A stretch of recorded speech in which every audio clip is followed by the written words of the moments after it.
نحمده ونصلي على رسوله الكريم اما بعد فاعوذ بالله من الشيطان الرجيم بسم الله الرحمن الرحيم رب اشرح لي صدري ويسر لي امري واحلل عقدة من لساني يفقهوا قولي. کس کو یہ دعا یاد ہو گئی ہے؟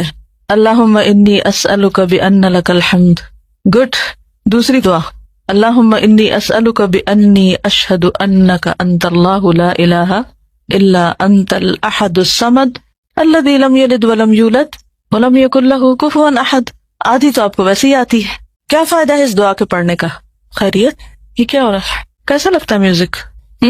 ایمان افروز یا ایمان میں کمی کرنے والا؟ دن میں کتنی دفعہ سنتے ہیں آپ کو پتہ ہے کہ اگر ہم ہر میوزک والی گھنٹی پر، یہ جو ہمارے موبائل پر ہے، ایک وقت میں اگر مثلا 10 سیکنڈ بھی بجتا ہے یا 20 سیکنڈ بجتا ہے تو دن میں کتنی گھنٹیاں تقریباً بجتی ہیں آپ کے ہاں ایوریج؟ آپ کا موبائل کتنی دفعہ یوز ہوتا ہے؟ جی 10 سے 15 دفعہ تو ایوریج ہوگا ہی نا. اور پھر مہینے میں کتنی دفعہ؟ تو وہ جمع کرتے کرتے کرتے قیامت کے دن جب اعمال نامہ کھلے گا تو وہ کتنا ہو چکا ہوگا؟ کیا خیال ہے؟ اس سے اچھا نہیں کوئی اچھی آواز سنے ہم؟ اچھی آواز سننے سے کچھ فائدہ ہوگا؟ کیا فائدہ ہوگا؟ آوازوں کے بارے میں تو بہت تفصیل سے پڑھا تھا آپ نے. دنیا میں کیا فائدہ ہے؟ ایمان بڑھے گا، اللہ کا قرب نصیب ہوگا. اگر کوئی ایسی چیز آپ کے موبائل میں بجتی ہے کہ جس سے آپ کو اللہ یاد آئے، چاہے وہ قرآن کی آیت ہو، چاہے کسی پرندے کی آواز ہو، چاہے پانی کا شور ہو، یا کوئی اس طرح کی نیچر کی کوئی بھی، تو اس سے کیا ہوگا؟ فوراً کس کی یاد آئے گی؟ اللہ کی یاد آئے گی. تو دوہرا فائدہ ہے. ایک تو وہ آواز قیامت کے دن خلاف حجت نہیں بنے گی، اور دوسرے ہر دفعہ جو اللہ کی یاد آئے گی وہ آپ کے اعمال نامے میں لکھی جائے گی. اس سے آپ کے درجات بلند ہوں گے. کس قدر فائدہ ہی فائدہ ہے. اصل بات یہ ہے کہ ہمیں حساب پہ یقین نہیں ہے. اگر ہمیں یقین ہونا کہ جو کچھ ہم کر رہے ہیں وہ سب لکھا جا رہا ہے، وہ سب جمع ہو رہا ہے، تو ہمارے رویے بہت بدل رہے ہیں. عام طور پر ہم سب کا ایٹیٹیوڈ کیا ہے؟ یہ بھی ٹھیک ہے اور وہ بھی ٹھیک ہے. اس سے کیا فرق پڑتا ہے، اس سے کیا فرق پڑتا ہے؟ یہ ہو جائے تو بھی اچھا ہے، وہ ہو جائے تو بھی خیر ہے. ایسا تو نہیں نا. جس رب کے ہاں ذرہ ذرہ تولا جا رہا ہے اور لکھا جا رہا ہے، وہاں سب چیزیں برابر نہیں. قل لا يستوي الخبيث والطيب ولو اعجبك كثرة الخبيث. کہہ دیجئے کہ خبیث اور طیب، اچھا برا برابر نہیں ہوتے، خواہ تمہیں خبیث کی کثرت کتنی ہی اچھی کیوں نہ لگے.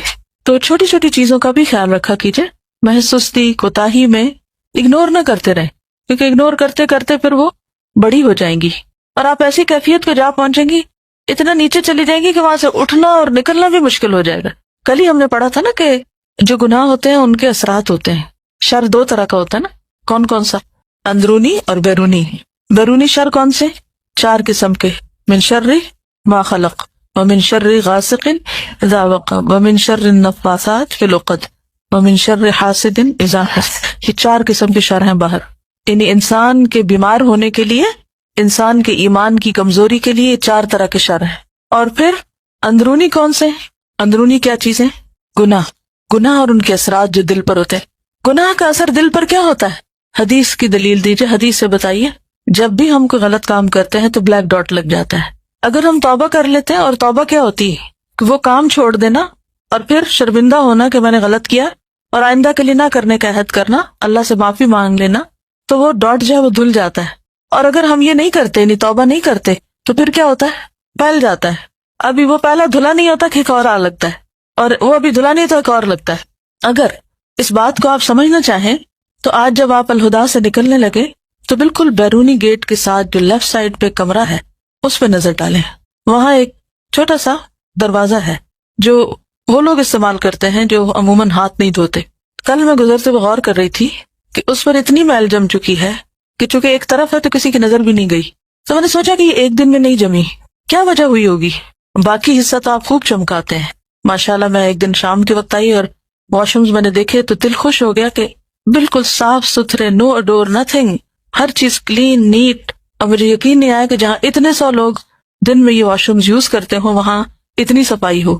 اور طہارت نصف ایمان ہے. اس سے پتہ چلتا ہے کہ آپ کیا پڑھ رہے ہیں. تو الحمدللہ اس کو دیکھ کر تو مجھے بہت اطمینان ہوا کہ الحمدللہ جو لوگ یہاں پر ہیں وہ دین کو سمجھ رہے ہیں. اسی سے پتہ چل جاتا ہے اگر واش روم کا یوز نہیں نا کسی کو آتا تو اس کا لازمی مطلب یہ کہ اس بندے کو دین کی سمجھ نہیں. کیونکہ جس کو دین کی سمجھ ہوگی وہ لازمی طور پر اپنی سب سے پہلے کیا کرے گا؟ پاکیزگی، صفائی ستھرائی کا خیال رکھے گا. اور اگر واش روم گندا ہو کسی کا، کیا پھر صفائی ستھرائی رہ سکتی ہے؟ پاکیزگی رہ سکتی ہے؟ کپڑے بچ سکتے ہیں؟ وضو ٹھیک سے ہو سکتا ہے؟ نہیں، وہاں سے آپ پاک ہونے کے لیے جاتے ہیں اور الٹا کچھ ساتھ لگا کے آ جاتے ہیں غیر محسوس طریقے سے. تو میں سوچ رہی تھی کہ یہ چونکہ دروازہ ایسا ہے کہ اس دروازے کے آگے گیٹ کھلتا ہے نا، تو وہ جب آپ گزرتے ہیں تو نظر بھی کوئی نہیں پڑتی کسی کی، تو وہ اتفاق سے دروازہ بند تھا تو پیچھے والا دروازہ نظر آ گیا. بالکل اسی طرح ہمارے دل کے گوشوں میں کچھ گوشے ایسے ہوتے ہیں جن کے اوپر ایک اور دروازہ ہوتا ہے نا، ایک اور پردہ ہوتا ہے، ایک اور لیئر ہوتی ہے، اور وہ ہمیں نظر ہی نہیں آتے. وہاں اتنے ڈاٹ گر چکے ہوتے ہیں، اتنی میل جم چکی ہوتی ہے کہ ہمیں یا کسی اور کو اسے صاف کرنے کا خیال بھی نہیں جاتا. اور ایسے سین آپ کئی جگہ دے سکتے، کسی پبلک جگہ پر آپ چلے جائیں. کئی لوگوں کے آپ نے دیکھا ہوگا کہ جیسے لائٹ آن کرنے کی جگہ ہوتی ہے نا، وہاں کیا نظر آتا ہے؟ میل. کیوں آتی؟ کیونکہ روز آپ کا ہاتھ لگتا ہے اور اکثر ہاتھ گندا ہوتا ہے، تو وہ ساری گندگی ریفلیکٹ کرتی ہے آپ کی دیوار پر، جس سے پتہ چلتا ہے کہ آپ کس قسم کے رہنے والے ہیں، کون ہے، کون اس جگہ کو استعمال کرتا ہے. تو وہ ایک دن میں نہیں ہوتا، روز لگتا ہے، روز لگتا ہے، روز لگتا ہے. بالکل اسی طرح جیسے ابھی میں نے میوزک والی گھنٹی کی بات کی، تو وہ کیا ہوتا ہے، روز سنتے ہیں اور اتنا سنتے ہیں اور ہر طرف سے وہی آوازیں سن رہے ہیں کہ ہم اتنے امیون ہو گئے کہ ہمیں پتہ ہی نہیں کہ اس کا کوئی بلیک ڈاٹ بھی لگ رہا ہے. کیونکہ یہ ہو ہی نہیں سکتا کہ میوزک ایمان میں اضافہ کرے، وہ لازمی طور پہ کمی کرتا ہے. اس کو آپ ایک مثال سے سمجھیے کہ کبھی دیکھنا کہ حمام ہوتا ہے، جیسے واٹر ٹینک ہوتا ہے یا کوئی بھی ٹیپ ہوتی ہے، اگر ٹیپ کا وہ پراپرلی فکسڈ نہ ہو اور اس میں سے ایک قطرہ گر رہا ہو تو کیا ہوتا ہے، وہ قطرہ گرتے گرتے ٹینک خالی ہو جاتا ہے، ہوتا ہے نا. بالکل اسی طرح اگر آپ نے ماشاءاللہ صبح تہجد پڑھے اور پھر تلاوت کی اور پھر اذکار کیے، پھر رو کے دعا مانگی. بائی دا وے پتہ نہیں آپ کو یاد رہا کہ نہیں، آپ نے رو کے دعا مانگی کل سے آج؟ الحمدللہ، شکر اللہ کا. ایسی باتیں جو کرنے کی ہوتی ہیں نا، کہیں نہ کہیں لکھ لیا کہ جو پہ چیک کیا کہ جی میں نے کیا کہ نہیں. اینی ویز خوب رو کے دعا مانگی اور دعائیں پڑھی، اچھی اچھی باتیں کی، تو ایمان کا ٹینک بھر گیا. اب کیا ہے، گھر سے نکلے، جو ہی گھر سے مڑے آگے سے میوزک بج رہا ہے کہ نہیں ہم تو نہیں سن رہے، ہم نے تھوڑی لگایا، یہ تو کسی نے لگایا ہوا. اچھا اب اس کا اثر پڑتا ہے یا نہیں؟ وہ گرد آ جاتی ہے. تھوڑے آگے جاتے وین میں بیٹھتے ہیں، ایک اور افسانہ ہے، آگے چلتے ہیں کہیں اور کسی کا موبائل بج رہا ہے، اس میں چھن چھن ہو رہی، کہیں کچھ کرتے کرتے وہ ٹینک کی جو ٹیپ ہے لیک ہو رہی. شام تک کیا ہوتا ہے، کافی ڈرین ہو چکے ہوتے ہیں. اور پھر اگر اگلے دن اٹھے ہی نہیں تہجد کے لیے تو خود سے خود کہیں سے آ کے وہ بھر جائے گا ایمان سے. ٹینک نہیں بھرے گا، خود سے بھرنا پڑے گا. اور اس طرح ہماری زندگیاں غفلت میں جو گزرتی جاتی ہیں، پھر کیا ہوتا ہے، میل کی تہیں جمتی جاتی اور جتنی تہیں زیادہ جم جاتی ہیں ان کے لیے پھر اتنی ہی صفائی کی زیادہ ضرورت ہوتی. اور پھر جب زیادہ گندا ہو جاتا ہے ہم کہتے ہیں چھوڑو پرے، اب گندا تو ہے ہی، اچھا کبھی وہ صفائی کریں گے، رینوویشن ہوگی، پھر پینٹ ہو جائے گا، پھر ٹھیک ہو جائے گا. اب کون اس کو کرے، کیونکہ دیکھ کے بھی برائی نہیں لگتی نا، گندگی نہیں لگتی. تو بڑے بڑے گناہوں سے بعض اوقات ہم بچ جاتے ہیں، ہم بڑا عہد کر کے نکلتے، کسی کی غیبت نہیں کرنی، نہ سننی ہے کسی کی، کوئی انٹرسٹ نہیں لینا، جھوٹ بھی نہیں بولنا، کسی کا دل بھی نہیں دکھانا، ایسا بھی نہیں کرنا، ویسا سو عہد کر رہے ہوتے ہیں. اور الحمدللہ بعض اوقات ان بڑے ٹارگٹس میں کافی حد تک کامیاب بھی ہو جاتے ہیں. لیکن چھوٹی چھوٹی چیزیں جن کی طرف سے شیطان ہمیں یہ کہہ کے تھپکی دیتا رہتا، سلاتا رہتا ہے، اس سے کیا ہو، اس سے تو کوئی فرق ہی نہیں پڑتا، اس سے کچھ نہیں ہوتا، کہ بہت کچھ ہو چکا ہوتا ہے، غیر محسوس طریقے سے ہوتا ہے. اور جب ہونے لگتا ہے نا پھر ڈپریشن، اور جب دل کے اوپر پریشانی کا بوجھ پڑنے لگتا ہے تو پھر ہمیں سمجھ نہیں آتی کہ ہوا کیا ہے، پھر بیماری بھی سمجھ نہیں آتی اپنی، علاج کہاں سے کریں گے. پھر اس ویکنس میں شیطان اور غالب آتا ہے، وہ تو گھات میں بیٹھا ہوا ہے اور ہر وقت شکار کرنے کی امید میں ہوتا ہے کہ کسی وقت میں اس کو اپنے کنٹرول میں کر لوں گا. تو ضرورت کس کو ہے، ہمیں خود، کہ ہم نے بچنا ہے. اور یہی تقویٰ کی زندگی ہوتی ہے. جب جنگل سے مثال دی تھی ابی ابن کعب نے، تو کیا کہا تھا کہ جنگل سے گزرتے ہوئے جیسے کانٹوں وغیرہ سے گزرتے، تو کانٹے ایک طرح سے نہیں ہوتے، کوئی بڑی سی ٹہنی آگے ہوتی ہے، کوئی چھوٹا سا کانٹا ہوتا ہے، کوئی کسی طرح. تو بعض اوقات آپ نے دیکھا ہوگا کہ ہم کسی بڑی ٹہنی سے نہ بھی ٹکرائیں، چھوٹے موٹے کانٹے بھی نہ لگے، جو چھوٹی پھانس چھوٹی سی ہوتی ہے نا، جس کو آپ سوئی کے ناکے سے نکالتے ہیں، تکلیف دہ ہوتی ہے نہیں. تو بعض اوقات اسی طرح وہ چھوٹی چیزیں جو ہے نا، چھوٹے کانٹے چپکتے رہتے ہیں، تو ہمیں ان سے بھی بچنا ہے. اگر آپ لوگ کبھی گاؤں کی زمین پہ چلے ہوں تو آپ نے دیکھا ہوگا ایک چھوٹا سا زمین سے خودرو سا پودا ہوا ہوتا ہے جس کے اندر بھکڑے ہوتے ہیں نا، اچھا اس کے کچھ ٹکڑے ٹوٹ کے ادھر ادھر گرے ہوتے ہیں. اب آپ چلتے ہیں تو کوئی جراب میں اٹک جاتا ہے، کوئی کہیں اٹک جاتے ہیں، آپ بچ رہے ہوتے ہیں بڑے بڑے اوپر سے شاخوں ٹانیوں سے، اور پتہ نہیں چلتا نیچے سے کیا چپک گیا. تو اس لیے بے حد ضروری ہے کہ ہم بڑے کانٹوں سے اور بڑی مصیبتوں اور بڑے گناہوں سے بھی بچیں، اور اس کے ساتھ ساتھ چھوٹوں سے بھی بچیں، کہ وہ بھی بڑے اذیت ناک ہے اور جمع ہو کر بڑی مشکل میں ڈال دیں گے. اب اپنے لیے دعا مانگے، کوئی بھی بیرونی شر اور اندرونی شر دونوں سے پناہ مانگے. اور جامع ترمذی اور صحیح حاکم میں حضرت سعد بن ابی وقاص سے مروی ہے کہ حضرت صلی اللہ علیہ وسلم نے ارشاد فرمایا دعوت ذی النون اذا دعا وهو في بطن الحوت لا الہ الا انت سبحانک انی کنت من الظالمین انه لم يدع بها مسلم في شيء قط الا استجاب اللہ له. ترمذی ابواب الدعوات. حضرت ذی النون یونس علیہ السلام نے مچھلی کے پیٹ میں جو دعا کی تھی وہ یہ ہے کہ لا الہ الا انت سبحانک انی کنت من الظالمین. سورۃ الانبیاء. جس مسلمان نے کسی بات کے لیے اس دعا کو پڑھا اللہ تعالیٰ نے اس کی دعا قبول فرمائی. اور یہ صحیح حدیث ہے. نہیں جب آپ پریشان ہوں، دکھی ہوں، کسی مصیبت میں ہوں تو پہلے چند بار اس دعا کو پڑھ لیں. 1.25 لاکھ دفعہ پڑھنا ضروری نہیں، یہ تو ہم نے خود اپنے اوپر بوجھ ڈالا ہے. دل سے پڑھیں گے، یکسوئی سے پڑھیں گے تو چند دفعہ پڑھنا بھی کافی. مثلا 3 دفعہ پڑھ لیں، 7 دفعہ پڑھ لیں جب تک آپ یکسو ہو جائیں، اور اس کے بعد جو آپ کے دل میں دعا ہے، دلی مراد ہے، وہ مانگیں.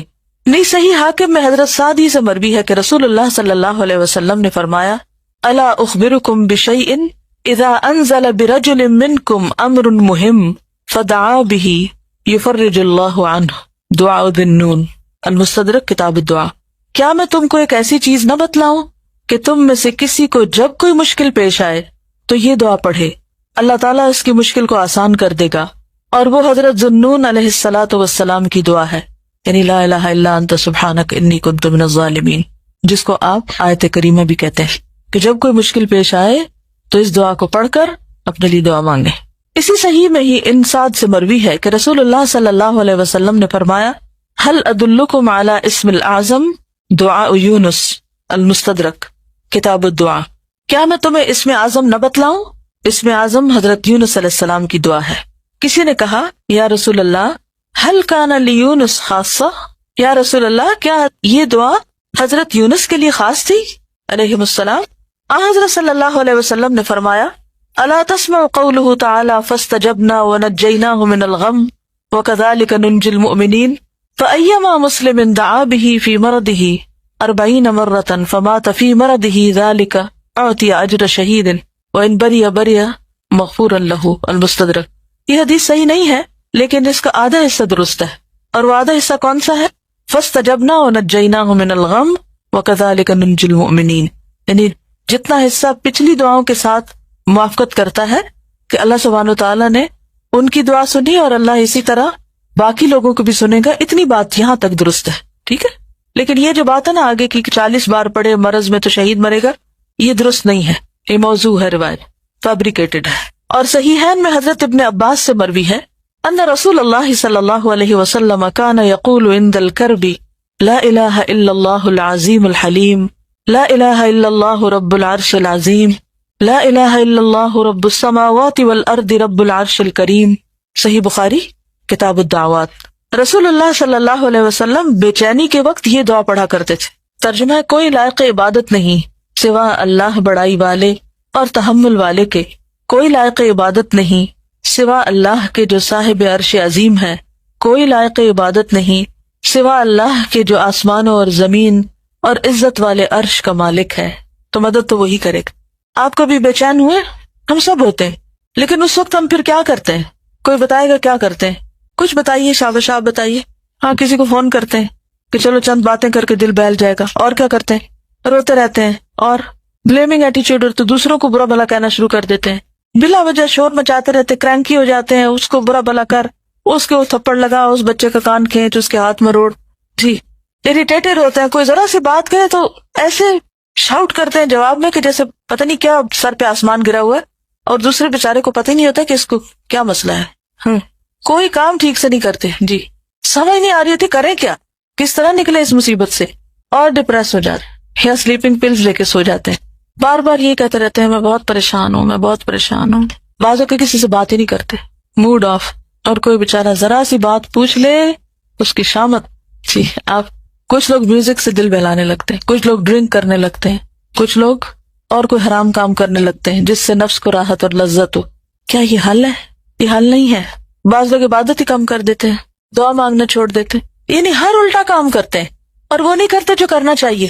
مرد اکثر اسموکنگ شروع کر دیتے ہیں، بالکل چیزیں اٹھا اٹھا کے پھینکتے، دروازے بینگ کرتے ہیں، جوتے پٹکھاتے ہیں، اور بعض اوقات بال نوچنے لگتے ہیں اپنے ہی. اور جی بالکل اوٹ پٹانگ قسم کے مجنونانہ قسم کے ریئیکشنز ہوتے ہیں بعض اوقات ہمارے، جو بالکل سوٹ نہیں کرتے، جو بندہ مومن کو سوٹ نہیں کرتے. تو ہمیں کیا کرنا چاہیے؟ کیا کرنا چاہیے؟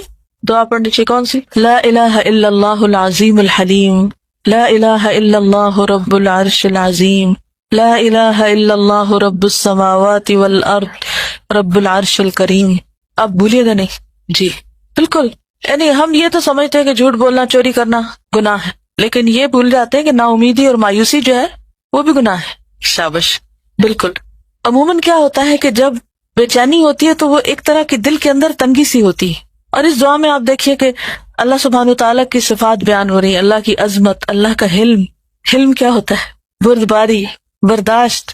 اور پھر اللہ کے عرش اور اس کی عظمت، اور آسمانوں اور زمین کی عظمت، یعنی آسمان و زمین کے رب کی بات کرتے ہیں، اور عرش کریم کی، بار بار عرش کی بات ہوئی. آپ کو پتہ ہے کہ مخلوقات میں سے سب سے بڑی چیز، سب سے عظیم چیز عرش ہے. تو جب عرش کا ذکر کرتے ہیں اس دعا کے اندر، تو وہ جو دل کے اندر تنگی ہوتی ہے نا، وہ وسعت میں بدلنے لگتی ہے، کیونکہ انسان جو کچھ بولتا ہے وہ اس کے اوپر خود بھی اثر انداز ہو رہا ہوتا ہے، اس کے الفاظ اثر انداز ہوتے ہیں. تو رسول اللہ صلی اللہ علیہ وسلم بے چینی کے وقت یہ دعا پڑھا کرتے تھے. اب آپ پڑھنا نہیں بھولیے گا، اس کے لیے کیسے یاد رہے گا؟ لکھ کے کہیں لگا لے، ٹھیک ہے، سامنے کہیں. حضرت علی ابن ابی طالب سے مروی ہے کہ علمنی رسول اللہ صلی اللہ علیہ وسلم اذا نزل کرب ان اقول لا الہ الا اللہ الحلیم الکریم سبحان اللہ وتبارک اللہ رب العرش العظیم والحمد للہ رب العالمین. مسند احمد. حضرت علی کہتے ہیں کہ رسول اللہ صلی اللہ علیہ وسلم نے مصیبت کے وقت مجھے یہ دعا پڑھنے کی تعلیم فرمائی، تو انشاءاللہ اسے کثرت سے پڑھیں گے، دہرائیں گے تو بے چینی دور ہو جائے گی. اور اگر کسی اور کو بے چین پائے تو اس کو بھی پڑھنے کے لیے کہیں، اور اگر وہ نہ پڑھ پائے تو اس کے پاس آہستہ آہستہ خود پڑھے. بعض اوقات آپ ہسپتال جاتے ہیں، مثلا جو مریض ہوتا ہے بڑا بیچارہ بیمار اور کرب میں اور پریشانی میں اور بے چینی میں ہوتا ہے. اب اگر آپ اس سے کہیں کہ پڑھو یہ، وہ کہے گا میں نہیں پڑھتا، یا وہ پڑھ نہیں سکتا، اور آپ بھی پریشان سہم کے کونے میں کھڑے ہوتے ہیں. اب کیا کروں؟ اپنے پاس ایسی کتاب، ایسے کارڈ، ایسی چیزیں رکھے، بس وہاں نکالا، کھولا، اور مریض کے پاس بیٹھ کر اسے دہرانا شروع کر دے، تو انشاءاللہ سو جائے گا وہ. یا بچے جیسے تنگ کرتے ہیں نا ماؤں کو، کرتے بلا وجہ کیا کرتے ہیں، مائیں کہتی ہیں کہ ان کو کیا ہوا ہے، چڑچڑے ہو رہے ہیں. بچے بہت جلد چڑچڑے ہو جاتے، انہیں بھوک لگتی ہے وہ چڑچڑے ہو جاتے، نیند نہیں آتی چڑچڑے ہو جاتے ہیں. تو آپ کیا کریں؟ اس دعا کو دہرانا شروع کر دیں. آسان طریقہ کارڈ سے پڑھنا ہے یا زبانی پڑھنا ہے، لیکن آسانی کب ہوتی ہے؟ جب ہم مشکل سے گزرے. ان مال عسری یسرا، لہذا یاد کرنے میں تھوڑی سی تکلیف ہوگی، پھر آپ کی جیب میں ہوگی، دینی دل والی جیب پہ، جب دل چاہے نکال لیں. جی، آج جس وقت کو ہم ضائع کرتے ہیں اور جن لمحات کو ہم بیکار میں گنوا دیتے ہیں اور جن چیزوں کو معمولی سمجھتے ہیں، کل یہ بہت اہم ہو جائیں گی، بہت ہی امپورٹنٹ، لیکن اس وقت پھر کرنے کا وقت نہیں ہوگا. آئی تھنک یہ ذکر ایاک نستعین میں بھی شاید لکھا ہوا ہے یہ کلمہ، تو وہاں سے اپنی کتاب سے دیکھ کے یاد کر لیجیے گا.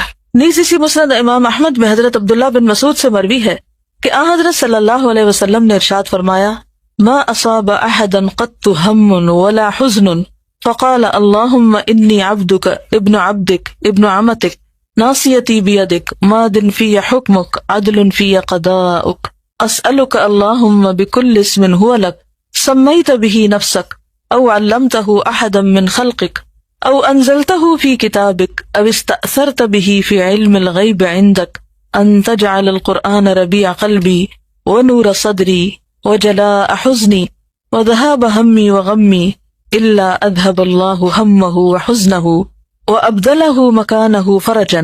مسند احمد بن حنبل. جب کسی کو کوئی مصیبت اور رنج پہنچے اور وہ یہ دعا پڑھے تو اللہ تعالیٰ اس کی مصیبت اور رنج و غم کو ضرور دفع کر دے گا، یا اس کی جگہ اسے کوئی دوسری فرحت اور خوشی عطا فرمائے گا. ترجمہ ہے دعا کا، اے اللہ میں تیرا بندہ ہوں، تیرے بندے کا بیٹا ہوں، تیری بندی کا بیٹا ہوں، میری چوٹی تیرے ہاتھ میں ہے، میرے حق میں تیرا حکم جاری ہے، میرے حق میں تیرا فیصلہ عین انصاف ہے. اے اللہ مانگتا ہوں میں تجھ سے اس نام کی برکت سے جو نام خاص تیری ذات کا ہے، اتارا ہے تو نے اپنی کتاب میں، یا اسے سکھایا ہے تو نے کسی کو اپنی مخلوق میں سے، پسند کیا ہے تو نے اسے علم غیب میں جو مخفی ہے تیرے نزدیک، یہ کہ کرے تو قرآن کو بہار میرے دل کی اور نور میرے سینے کا اور سبب دور ہو میرے فکر اور غم کا. بہتر سے یہ ہے کہ قرآن پڑھنے کے بعد جب آپ کلاس سے اٹھتے ہیں تو اٹھتے اٹھتے اگر زبانی یاد ہو تو ساتھ ہی پڑھ لیا کریں، یا صبح آپ تلاوت کرتے ہیں تو اس وقت پڑھ لیا کریں، تو انشاءاللہ ڈپریشن قریب بھی نہیں آئے گا۔ کسی نے کہا یا رسول اللہ کیا ہم اسے یاد نہ کر لیں؟ آپ نے فرمایا بل ينبغي لمن سمعها ان يتعلمها، بلکہ جو آدمی بھی اس دعا کو سنے اسے چاہیے کہ یاد کر لے۔ یعنی صرف صحابہ کے لیے نہیں تھی بلکہ ہم سب کے لیے بھی ہے۔ اور حضرت ابن مسعود فرماتے ہیں ما کرب نبی من الانبیاء الا استغاث بالتسبیح، انبیاء کرام میں سے جس پیغمبر کو کوئی بے چینی ہوئی اس نے تسبیح یعنی سبحان اللہ کے ذریعے خدا سے فریاد کی۔ ٹھیک ہے، کس سے فریاد کی؟ سبحان اللہ۔ سورۃ الحجر کے آخر میں آتا وَلَقَدْ نَعْلَمُ أَنَّكَ يَضِيقُ صَدْرُكَ بِمَا يَقُولُونَ فَسَبِّحْ بِحَمْدِ رَبِّكَ وَكُن مِّنَ السَّاجِدِينَ وَاعْبُدْ رَبَّكَ حَتَّى يَأْتِيَكَ الْيَقِينُ۔ تو اس میں کیا آتا ہے، ہمیں معلوم ہے کہ ان لوگوں کی باتوں سے آپ کا دل تنگ ہوتا ہے، خاص طور پر جب لوگ ستائیں۔ بعض اوقات کچھ لوگ بہت منفی ذہن کے ہوتے ہیں، ان کی باتوں میں بھی طنز ہوتا ہے، وہ گفتگو کرتے ہیں تو ایسا لگتا ہے آپ کے اوپر نشتر برس رہے ہیں۔ ہوتے ہیں نا کچھ لوگ ایسے، سوچیے اپنے بارے میں بھی کہ ہم تو نہیں ان میں سے کوئی ایک کہ ہماری باتوں سے کسی کو تکلیف پہنچتی ہو۔ تو جس کسی کی بات سے آپ کا دل تنگ ہونے لگے، دل گھٹنے لگے، تو کیا کرے؟ سبح بسم ربی، اپنے رب کے نام کے ساتھ اس کی تسبیح کریں، دل میں فوراً سبحان اللہ و بحمدہ سبحان اللہ العظیم۔ بعض اوقات کسی کا منہ نہیں بند کر سکتے، آپ کمزور ہوتے ہیں اس کے معاملے میں۔ بعض اوقات آپ فتنے فساد سے بچنے کے لیے صرف سن لینے کو ہی کافی سمجھتے ہیں، ٹھیک ہے، تو ایسے موقع پر انسان کیا کرے؟ خاموشی سے تسبیح پڑھنی شروع کر دے۔ تو آپ دیکھیے کہ ما کرب نبی من الانبیاء، یہ نسخہ ہر نبی کا نسخہ ہے۔ کوئی نبی ایسا نہیں کہ جسے کوئی کرب پہنچا ہو اور اس نے تسبیح کے ساتھ استغاثہ نہ کیا ہو، فریاد نہ کی ہو۔ اور کتاب المجابین، مجابین کا کیا مطلب ہے؟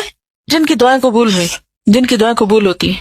تو کتاب المجابین میں ابن ابی دنیا نے حسن بصری سے بسلسلہ دعا یہ قصہ بیان کیا ہے کہ انصار صحابہ میں سے ابو مغلق، یہ مغلق نہیں ہے، معلق ہے، عین کے ساتھ ہے، معلق۔ یہ صحابی بہت بڑے تاجر تھے، اپنے اور دوسروں کے مال لے کر تجارت کیا کرتے، عبادت گزار اور پرہیزگار تھے۔ ایک مرتبہ انہوں نے سفر کیا، دوران سفر میں ایک مسلح ڈاکو سے پالا پڑا۔ کبھی آپ میں سے کسی کو پالا پڑا؟ جی الحمدللہ کہ اکثریت معمون ہے، لیکن کچھ پتہ نہیں ہوتا زندگی میں کہاں کوئی سامنے آ جائے، کیونکہ بعض اوقات آپ کسی سڑک پہ جا رہے ہوتے ہیں تو اچانک کوئی شخص آپ کو پرس چھین کے بھاگنے لگتا ہے، کوئی بلا آگے سے آ جاتی، کوئی پیچھے سے آ جاتی۔ کوشش کے باوجود کبھی کبھی ایسی مشکلات آ جاتی ہیں۔ تو اس صورت میں ان صحابی کو ڈاکو سے پالا پڑا۔ ڈاکو نے انہیں کہا جو کچھ تمہارے پاس ہے یہاں رکھ دو، میں تمہیں قتل کرتا ہوں۔ ابو معلق انصاری نے کہا کیا تم مجھے قتل ہی کرنا چاہتے ہو؟ اگر صرف مال چاہتے ہو تو یہ مال ہے، لے لو اور مجھے چھوڑ دو۔ ڈاکو نے کہا یہ مال تو اب میرا ہو ہی چکا ہے، میں تمہیں قتل بھی ضرور کروں گا، یعنی مال تو ہے ہی میرا لیکن تمہیں بھی ماروں گا۔ ابو معلق انصاری بولے اگر مجھے تم چھوڑ نہیں سکتے تو مجھے اتنی مہلت تو دو کہ میں 4 رکعت نماز پڑھ لوں۔ ڈاکو نے کہا اچھا تم جتنی نماز پڑھنا چاہو پڑھ لو۔ ابو معلق انصاری نے وضو کیا اور 4 رکعت نماز پڑھی۔ نماز کے آخری سجدے میں انہوں نے یہ دعا پڑھی، یا ودود یا ذا العرش المجید یا فعال لما ترید اسألک بعزک الذی لا یرام وبملکک الذی لا یضام وبنورک الذی ملأ ارکان عرشک ان تکفینی شر ھذا اللص یا مغیث اغثنی یا مغیث اغثنی یا مغیث اغثنی۔ نزہۃ المجالس والمنتخب النفائس باب فضل الدعاء۔ اے محبت کرنے والے، ڈاکو سے پالا پڑا ہوا اور اللہ کو کس نام سے پکار رہے ہیں؟ اے محبت کرنے والے۔ اتنا بھی حسن ظن ہوگا کسی کا اللہ کے بارے میں؟ اے محبت کرنے والے، اے شاندار عرش کے مالک، اے اپنے ارادے سے سب کچھ کرنے والے، میں تجھ سے سوال کرتا ہوں تیری عزت کا واسطہ دے کر جسے کوئی چھیڑ نہیں سکتا، تیری مالکیت کا واسطہ دے کر جس میں کوئی مزاحم نہیں ہو سکتا، اور تیرے نور کا واسطہ دے کر جس سے تیرے عرش کا چاروں کونٹ بھرا ہوا ہے، یہ چاروں کونے، ارکان رکن کارنر کو کہتے ہیں۔